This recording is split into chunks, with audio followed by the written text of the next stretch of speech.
Hello and welcome to my podcast. Do me a favor, subscribe to the John Keim Report wherever you get your podcasts. If you're watching on YouTube, hit that like button, hit that subscribe button. You can find us there as part of Ampire Media, Ampire. Always much appreciated when you tune in. Don't forget, you can read my work on ESPN.com.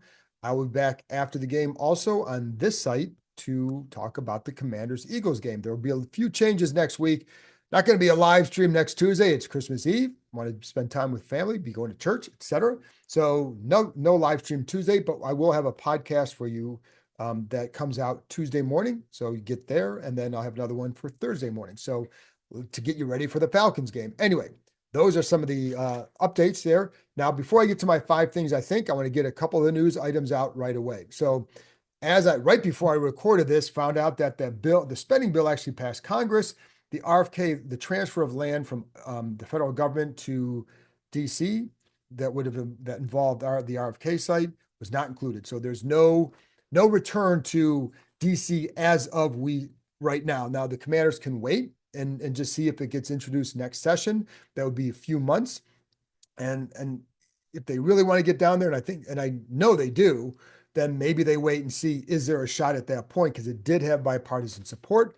But as of now, the spending bill was passed, no RFK provision. So that's where we said earlier in the week, looked like a really good chance for it to happen. And then it didn't. And so there you go. That's what I know with that. Anyway, so just stay tuned for that for next session. I don't know yet what the Commanders' thoughts will be as far as how long they'd want to wait and if they're willing to wait, because they do have the site at Landover, that they own the land. They know that Maryland wants them. And they know that Maryland Governor Wes Moore has committed $400 million to redeveloping that area around the stadium. So anyways, that's where we stand. We'll see where it goes. All right, as far as getting on the field. So for Sunday, John Allen ruled out. They had the 21-day window that was opened earlier this week. Never thought that he would be playing against the Eagles. The plan has always seemed to be come back, practice this week, practice next week, play against the Falcons, play against the Cowboys. We'll see if it stays that way.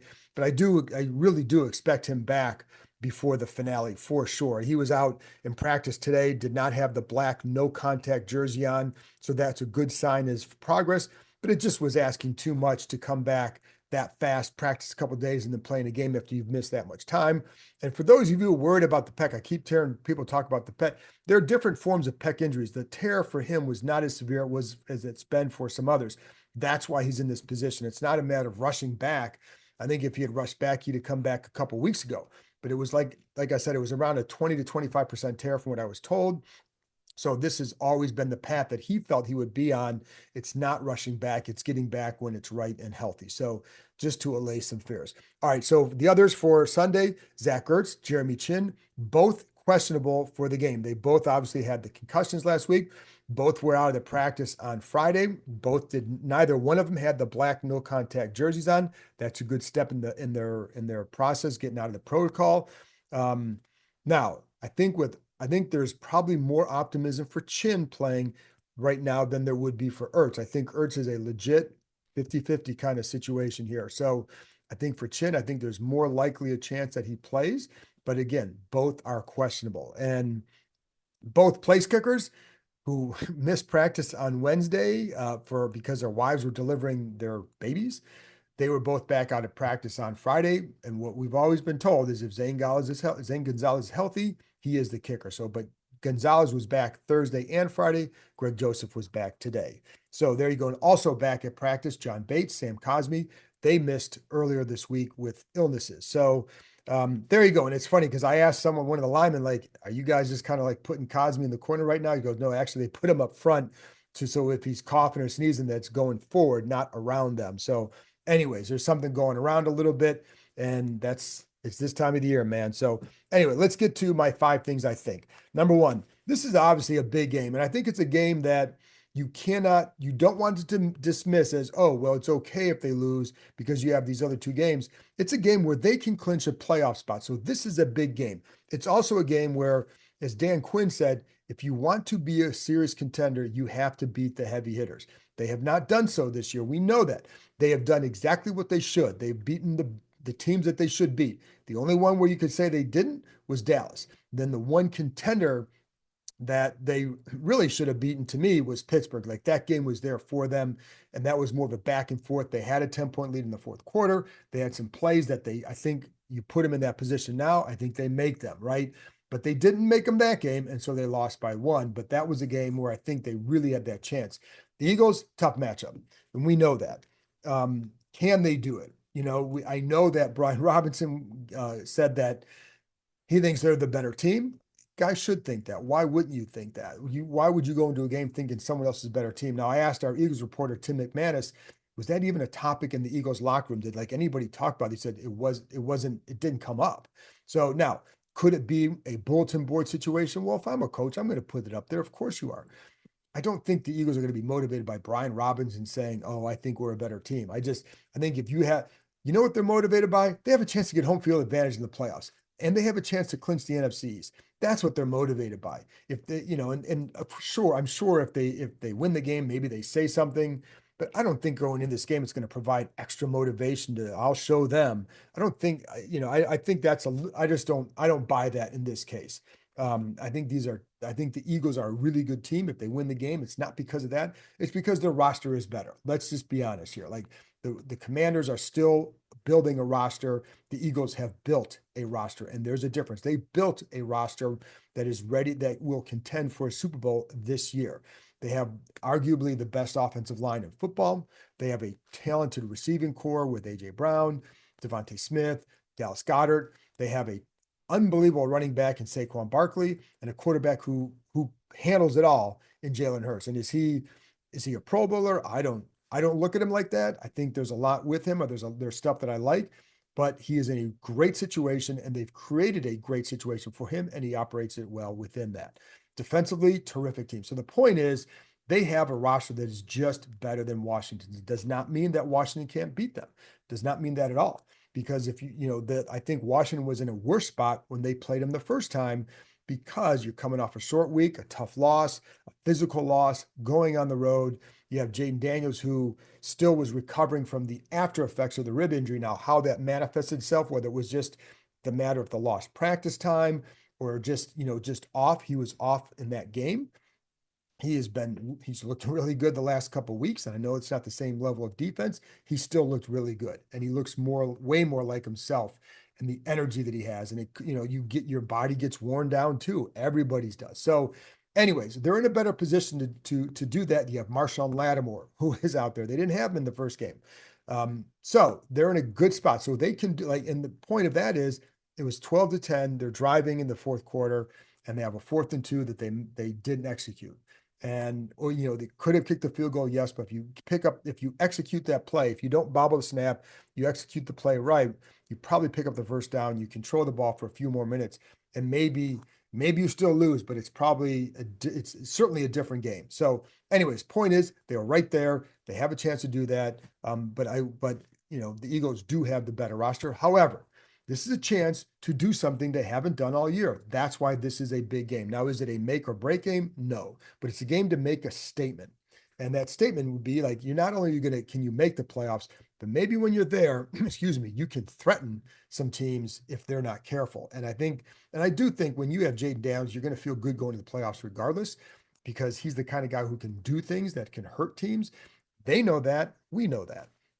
But this is also a chance to possibly clinch a playoff spot. If they win, Atlanta loses, it's a done deal. Well, you'd also need Seattle or the Rams to lose, one of those teams. So that's how, if that scenario happens, Seattle or the Rams lose, and then Washington wins, and Atlanta loses, then it's a wrap. So, that's how they can clinch playoffs. But it's, because you're kind of leaving it up too much for grabs, or I shouldn't say for grabs, but if they don't lose this game, which again, it's not the end of the world. However, it is a great opportunity for them for many reasons. And you can't it's okay. It's fine as a fan. I think that you can't, as a player, go in there thinking, well, it's okay, because I don't think they think like that. So I think that's why I like what Robinson said, just because that should be your mindset. And you don't need to defer to any other team. Why not go out there and win this game? You're at home. This is a huge home game for you if you can go out and do something, especially. But if you don't, then you have Atlanta here next week. We don't know what it's going to look like with Michael Penix. Then you have Dallas on the road. They've been a problem for this team, right? But who knows what they're going to be doing at that time. So anyway, big game. The Commanders have lost to Tampa Bay, Baltimore, Pittsburgh, Philadelphia. Those are the four best teams they've played. Now Tampa they really didn't have a shot in that game. Baltimore close, but Baltimore controlled that game. Pittsburgh, like I said, I feel like they should have won that game. And Philly, they had a chance to certainly make it. I think that Philly was still the better team, clearly, but they were in position to do something in the fourth quarter and just didn't execute when they needed to. And like I said, I don't think they played their best on offense by any means, and they still had an opportunity in the fourth quarter. And we'll get into more about that, down in a minute. So, anyways, that's the first one. Number two, I think Jayden Daniels become a good red zone quarterback, and there's been a few reasons. His improvement has been very evident. The first 8 games in the red zone, 14 for 29, 4 touchdowns. First 8 games. Last 6 games, 17 for 23, 9 touchdowns. So there's a couple of things with that. I remember I'm going to go back to Roberts Griffin III's rookie year, and he had improved in the red zone throughout the year. And I remember looking at that and said, "Oh," I remember asking Mike Shanahan, "Did he become a better passer there?" He said, "Well, it wasn't really that. It was just that the threat of his legs running really kind of regulated the defense. So it was more about them being able to anticipate what the defense would, knowing what the defense would do and playing accordingly and getting, so it really kind of simplified things for them as an offense because you knew what they were going to do. In this case, I really, everybody I talked to said it's a matter of Daniels' progression. And like there are plays early in the year against Cleveland, for example, where he throws his interception to Zach Ertz. It's a zone side. You have man side on the other, and you got Terry McLaurin matched one-on-one. In that situation, you want to go to McLaurin. You've got to get out there, see it, and then get to the other side, right? If you're going to go there, oh, it's zone, get over here. And that's something he wasn't doing. He's doing that now. And I think the touchdown pass to McLaurin last week, the 3-yarder, is an example of that. Like you had a bubble to the right with Zacchaeus. Well, there's zone. I think it was zone. But anyways, not open regardless. So pull it. You got your tight end in the middle. It's running the crosser, send it, not there. And then you got McLaurin running the crosser, the other way. He's there, but it was the speed and the speed of the progression for Daniels that to me stood out, and that to them stood out. As Cliff Kingsbury told me, he's playing fast in there. That's why he's improved. And on that play, like he's got McLaurin, but not only does he find him, get to his third read, throws him a really nice ball. And that, McLaurin was like, he knew he had to keep getting wide of that, or maybe maintain his leverage there or his advantage, because he knew that there wasn't a huge window there, but it was a good throw by Daniels, but it was the progression of the speed to get to that. And that's an example of something he's been doing is getting in there. And it's like, it was one player told me he may have missed some of these reads early in the year because he'd worked the zone side. He said now he's a lot more comfortable working where he needs to work. And so I think that's something that has stood out for sure. And then the other thing is, one person told me, it's like, I mentioned to him, like, well, McLaurin has been a bigger deal this year. And it's like, they couldn't believe how little he was used in the red zone in the past. And it's like, I mean, this year he's like one of the best receivers in the red zone. I think it's like 7 or 9 touchdowns, I think, in the red zone this year, which is just, as someone said, it's crazy how they didn't use him in the past. And then, but I think for Daniels, so much of this goes back to his preparation. Like, this is a guy who prepares I mean, you wouldn't believe how many times I talked to coaches or players and just how they marvel at what this guy knows. And just, like he'll correct Kingsbury sometimes in a practice. Like Kingsbury might say something, no, he might say, "Oh, you got to be over here." And Dan said, no, he's supposed to be over here. And, on this other side, like that kind of stuff pays off. It's why he works a ton. He's going there 3 days a week, doing the walkthroughs Wednesday, Thursday, Friday with Kingsbury in the bubble. I mean, it's a lot. And that's the result is this. And that's, anyways, it's different than what other quarterbacks that I've covered especially at this age. But someone else said he's like a veteran quarterback, and he's been like that for a while. Like things that he checks into, et cetera. It's stuff that others, again, if you played in the league for several years, you do this. It might be a basic run check, but for rookie to do that at times, especially early in the year when this was happening, that's where guys are like, okay, he's different with this. So, but anyways, it's led to red zone improvement, and that needs to help the offense on Sunday. By the way, I did want to go back to the number one thing too. So I forgot to mention one thing. It's about like just how these players are approaching it and why it's important to have certain leaders like a Bobby Wagner.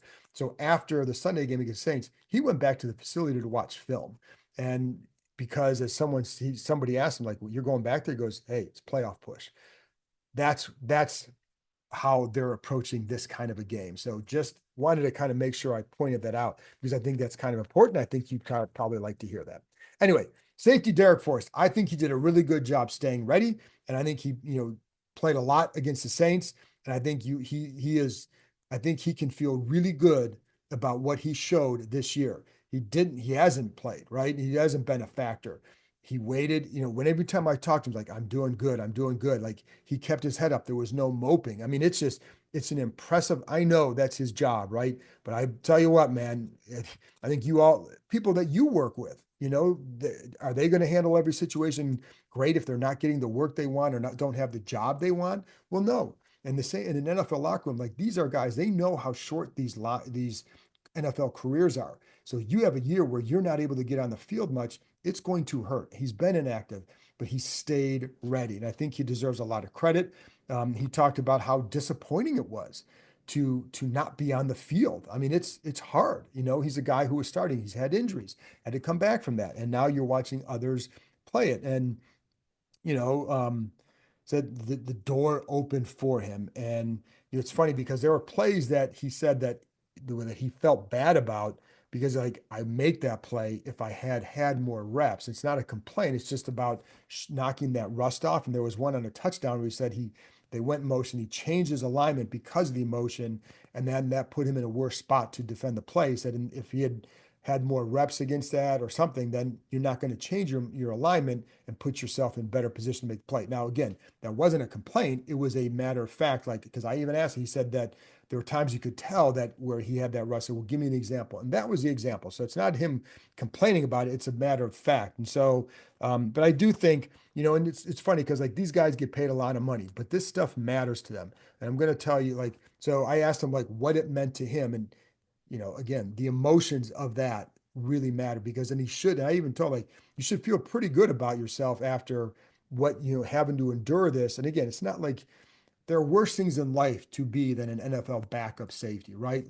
For perspective, we all know that, but this is still his life, his career, and he handled it in the right way. And this is what he said about the emotions of that game.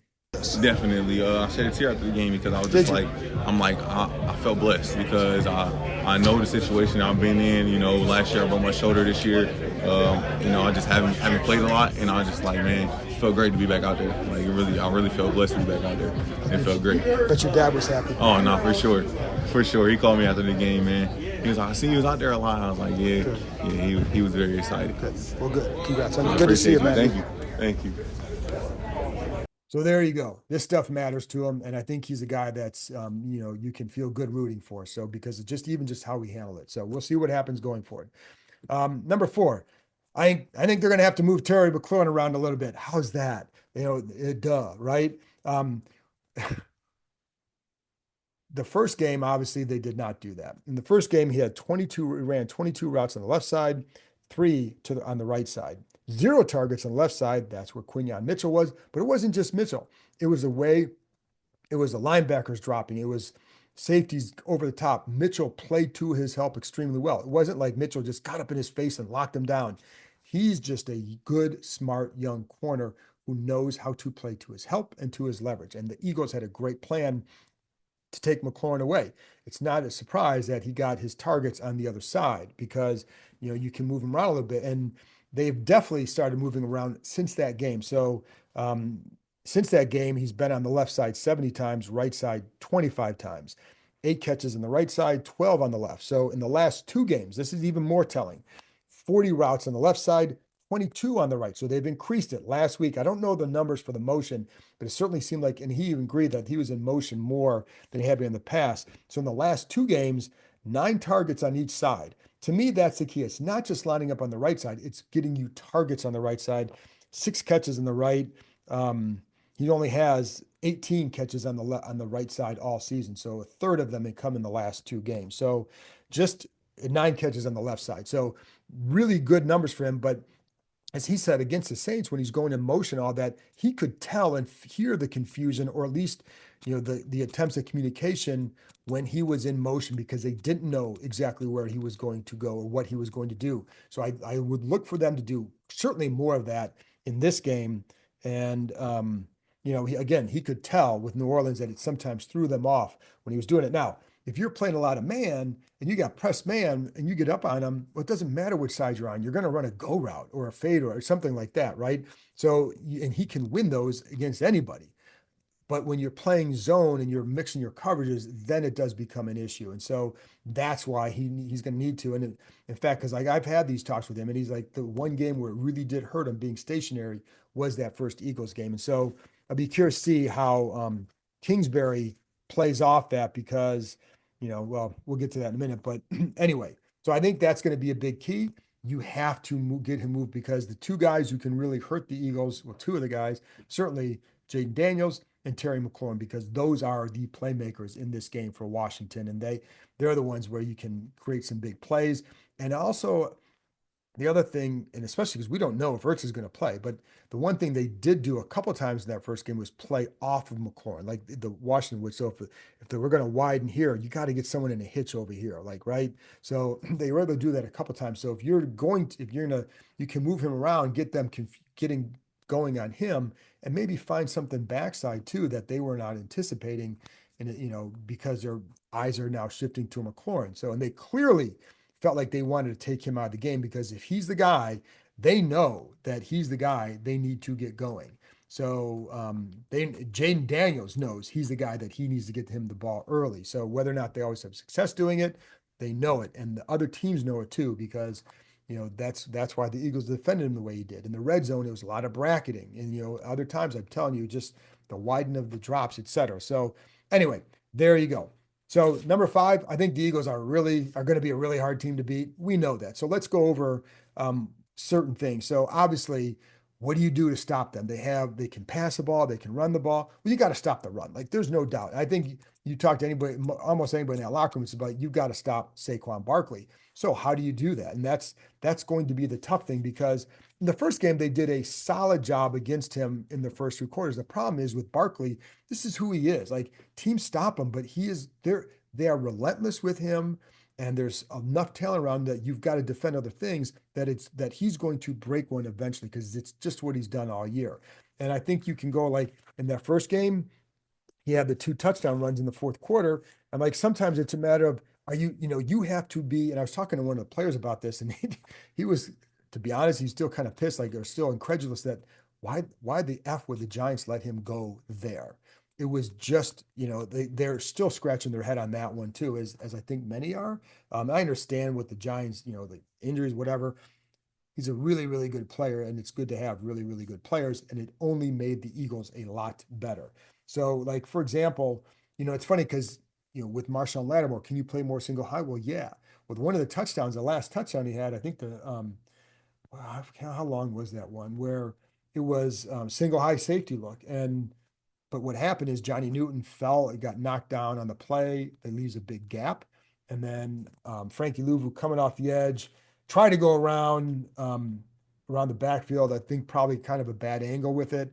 And that just led a big enough gap. And then he was off to the races. So, that didn't help. But overall, they did a pretty good job on him. I'm looking for my other notes here where he had a touchdown to see like what it was that he did. But bottom line, the other one was 6-man box. Armstrong gets upfield. Gap. He got a little bit too far upfield because it's 3rd down and 3. I think they thought they were going to throw the ball, and and it just was that, again, another single high man coverage look, and Payne doubled, and then Wagner had too big of a gap to fill. So it's just, but this getting too far upfield in that situation was going to create a big gap, and that's all he needs. So, but by and large, they did a pretty good job on him.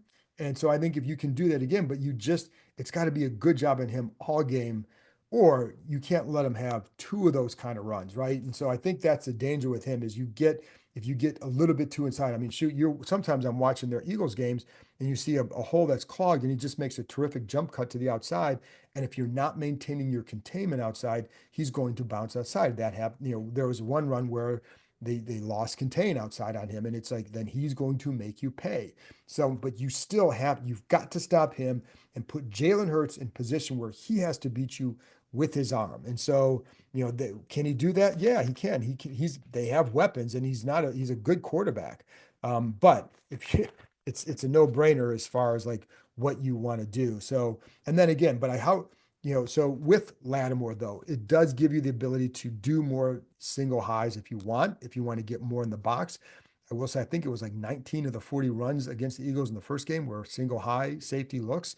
But I asked the player, like, does that help? How much does that help? He goes, you think a top three cornerback might help us? Well, it was kind of obviously joking, but like, yeah, that's kind of what he is. And so they know how good he can be. But really, he's here to help against the pass game, right? And against AJ Brown, against Devontae Smith. Now, the last time he played against the Eagles. Lattimore did against the Eagles and AJ Brown a couple years ago. It wasn't like he was just assigned to AJ Brown. He wasn't. In fact, like when I was watching it, he's staying mostly on the right side. He did get matched up against AJ Brown a couple times, but he also matched up against Devontae Smith. Also matched up against Dallas Goedert. Also had a pick six on Gardner Minshew. So. Um, they played a lot of zone in that game. So it's not like it was this great indicator of what's going to happen here. I don't know if they're going to have him travel. Do they need to have him travel? Because Mikey Samuel did a good job against AJ Brown in that first game as well. And I think, one of the things that when you watch Lattimore play is just he's a different corner, right? And again, he covers a tight end in that game because he's got strength and he doesn't back down from situations. He covers Devontae Smith. And I just like the way, he'll press. He doesn't always have to jam. Maybe he jams you a couple yards down the field. On the slant, there was a slant that he picked off. I think it was to AJ Brown. That was just like the way he plays it. He's shading inside on Brown. I don't know why Minshew threw it, but he did. It's Gardner Minshew, wasn't Jalen Hurts, but still, it was the positioning of Lattimore in that play when he was with the Saints that was really stood out. But obviously a very good corner. It's going to help them because he is that good. And they will not shy from throwing at him because that, like the Saints did last week, because it's Jalen Hurts throwing to AJ Brown and Devontae Smith. I don't think he's going to be intimidated by a whole lot, for sure. But I think a big key here will be, getting the box, making sure that you're in your gaps, just basic stuff, right? And swarming tackles, all the cliches that you want about it, but you do have to get him stopped. And I think you have to make Hurts beat you now. Um, that's what you have to do. And if you can't, like, here's one thing a couple things to know about Hurts. And like, is he a good quarterback? Yes. But he's playing behind the best line of football. He's got really good talent around him. He has the most time to pass in the NFL of any quarterback, most time in the pocket of any NFL quarterback. So there's a lot that he can do. And it's just like not as under duress as others. He can get outside. He's blessed with the ability to run. And so he can get to that as well if you need it. And it's funny because his numbers outside the pocket, his completion percentage is only this 49%, which isn't that great. In the pocket, it's a lot higher, but then it's also style of throws. But because these guys know, like, they want to keep him contained in the pocket, right? And the key is giving him some different looks, making sure that he can't get to his primary receiver. Because if you can take that away, he's going to hold the ball a little bit. Like, you still see that. I think he's done. I mean, I think he's done a nice job this year, right? But there are definitely times you see him like not getting rid of the ball not planning getting rid of it. There's not that same rhythm.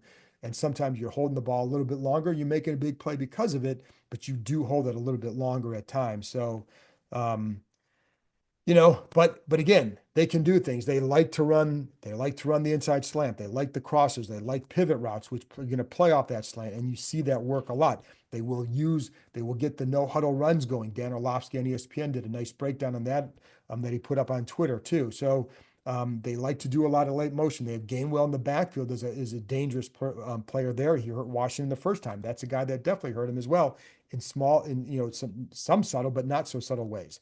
there are times too where they're going to get to different looks, like in the red zone. They had one play where um, you got trips left, you got Devontae, Jahan, and AJ Brown, and you had the one time you had Devontae's on the inside, AJ Brown's on the outside, Jahan Dot's in the middle. Jahan's going to set a pick for AJ's coming off on a slant. He's wide open, but Hurts goes to um, Devontae Smith running out to the flat in the end zone, and he's there too. Now AJ Brown was wide open, Devontae Smith was open and he hit the open guy for a touchdown. Nice play. Well, then I saw another game where they started from a bunch formation, but then they motion out and they ran AJ Brown this time ran the Devontae Smith route, and Devontae Smith ran the AJ Brown route, and they scored another touchdown there. And it was this time it was again is Devontae Smith. If I'm AJ Brown, I'm like, what the hell you doing, dude? Because I was open here too.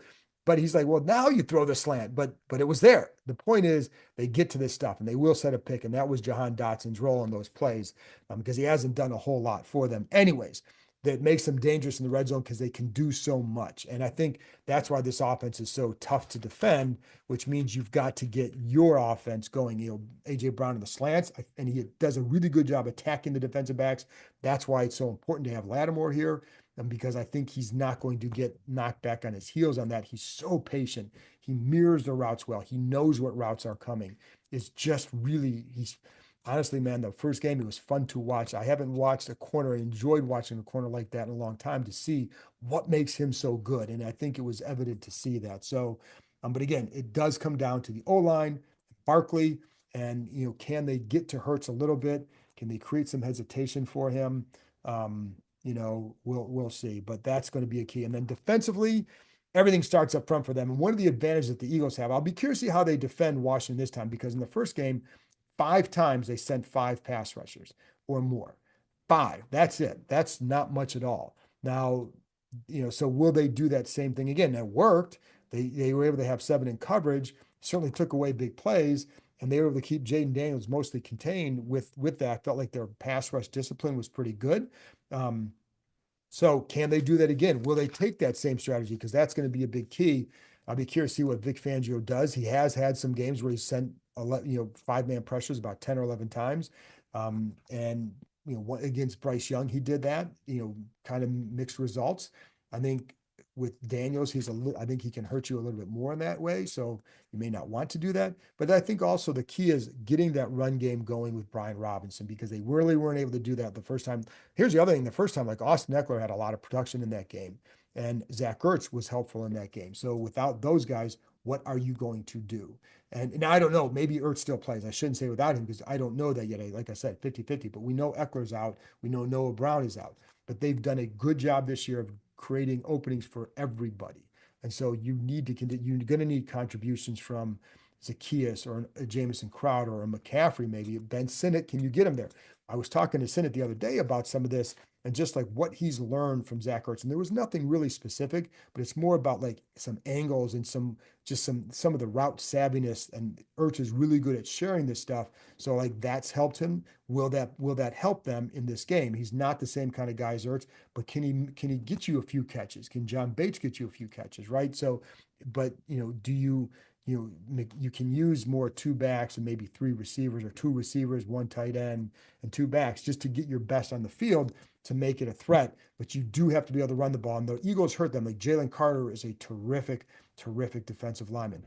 But what the Eagles also do, and one things that these linemen will talk about, is some of the games the Eagles run up front. Now, Jalen Carter typically doesn't run those games. They want him just pushing his guy forward. Like he's probably not going to do it, but you will get the games elsewhere. So the key for the offensive line will be knowing when those games are going to occur, because if you do, then you can hit off that. And so, that's something to watch for this. Well, how do they handle those games up front? Because I think it's going to determine a lot of the success thereafter. And if they can do it, then you got a chance. Like you need to be able to run the ball. It doesn't have to be Tennessee type game, but it's got to be staying ahead of the chains. Like if you get into the 3rd and longs against these guys consistently, you're going to have problems. And that's a really good secondary. It's a good back 7. It's a good, a good defense. So, I think you can look at every spot, like, Zach Bond and Kobe Dean do a good job at linebacker. And, they play with some speed, right? And they play fast. The Cooper DeJean, Darius Slay, Mitchell, and the safeties are good too. So, like, that's a good all around defense, but they're not impenetrable. And you watch, like, shoot, I was talking to Philly station, like, well, what makes you think, that Washington Cup here and win? Like, gee, Christmas, man. I just watched Carolina have a Xavier Legette drop pass from doing so. So some of the things too, and I was watching the Rams against them. They beat, like, this is a really good team, but watching the Rams at times against them, and they were moving the ball. They weren't always scoring though. That's the problem. But one thing they were doing well at times is a lot of late motion just to create movement, and with the defense create, test their communication. I think that's something, certainly to watch. I liked, the other thing is too, some quick snaps. Like Washington will run tempo stuff, but I'm talking about not just tempo, but, there were times where the Rams ran it and they might only get 5 or 6 yards. But man, 2nd and 5 is a hell of a lot better than 2nd and 9. So they get up to the line, quick snap.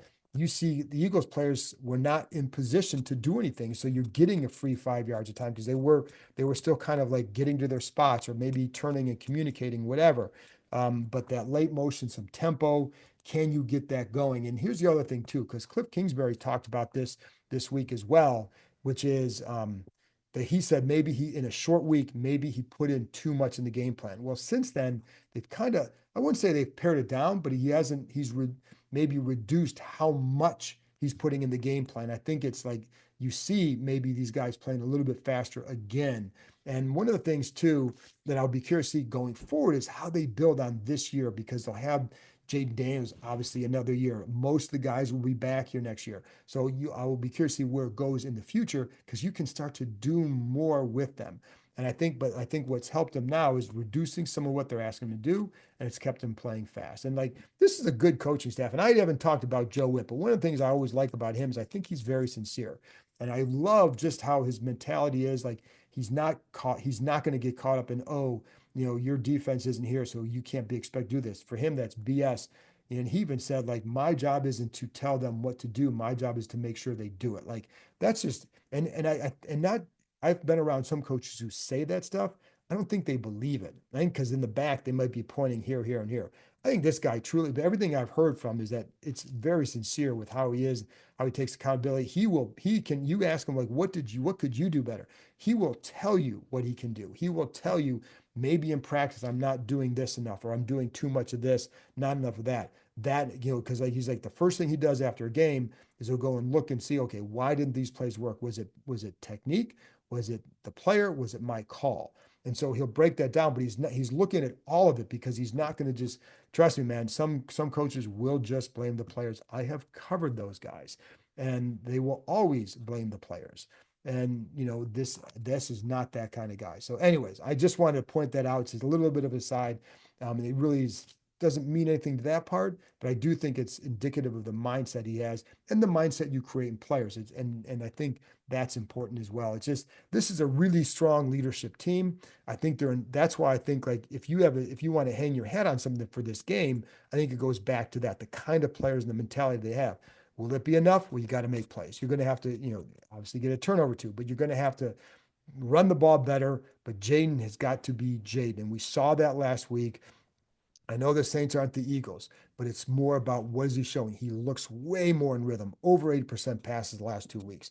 He had that stretch where, again, was it the rib? Was it the lack of practice time? Was it all of it? Probably all of it. So, but now he's in a much better spot. He absolutely feels refreshed, seems refreshed. And again, he's just a smart quarterback who continues to learn. Because of him, you got a chance. I don't know. Like, I think this will be a good game. I think it's going to be very hard for them to win. Can they win? Of course. And I think you want to go into any game. Is there a path to winning in this game? The answer is yes. Is it really hard? The answer is also yes. The Eagles might be the best team in the NFC. There's a reason for that. They have a damn good roster, and I don't think you're going to sneak up on them, and I don't think it has anything to do with what Brian Robinson said. Anyways, folks, that's it for me. So I will be back after the Commanders play the Eagles, and should be a fun one. And isn't it fun to be talking about football in December rather than, hey, if they get the 12th pick, they could look at this position to draft. Way more fun to talk about this stuff. So with that, that's it. Have a good weekend, and I will talk to you next time.